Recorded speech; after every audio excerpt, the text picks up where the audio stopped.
consistency sa pagsasagot ng neuro exam. Pero naguguluhan ka kung ano ba yung strategy or ano ba yung ibig sabihin ng pagiging consistent mo sa neuro examination. Kasi marami kang nakikita ng mga questions and tutorial dito sa YouTube, dito sa Facebook na dapat daw ay consistent. Pero paano ba ito? Magbibigay po ako sa inyo ng mga questions, at least 2 question lang naman, para ay makita mo kung ano ba or dapat ba ito yung gagawin mo para ay makitaan ka ng pagiging consistent mo sa pagsasagot. Ang mga questions po doon ay meron namang similarities pero contradict mo yung ginawa mong sagot doon. Una at pangalawang katanungan po na ibibigay ko po sa inyo para makitaan kayo ng pagiging consistent dito ay yung unang question po, feeling mo may tumitingin sa iyo pag ikaw ay nasa kadiliman. Tapos sinagutan mo ito ng agree. Nag-agree ka dito. Tapos or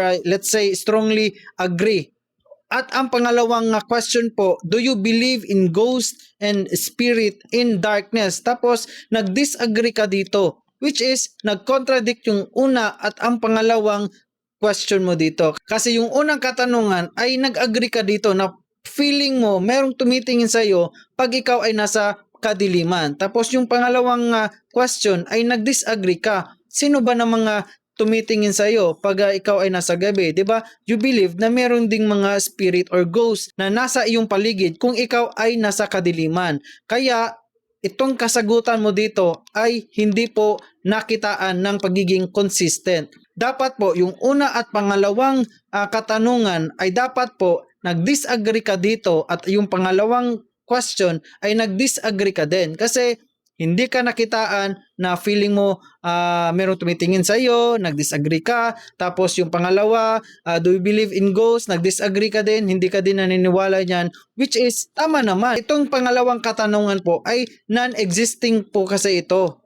What I mean is hindi po siya nag-i-exist sa atin. Ikaw bilang isang pulis, hindi ka dapat naniniwala sa mga multo or mga bad spirit kasi pulis tayo. Tapos kung ikaw ay nasa serbisyo na tapos yan yung kinatatakutan mo, merong nagtatanong sa iyo or nag-ask ng guidance or let's say nag-ask ng tulong kasi they believe na merong mga aswang.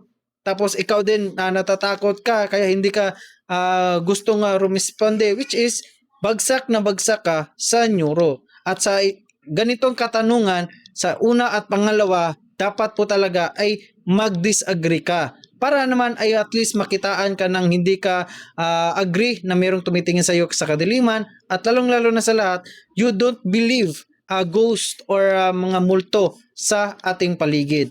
So yun lamang po ang at least man lang meron kang knowledge kung ano pong yung dapat, yung pagiging consistent mo sa sagot dito sa neuro exam.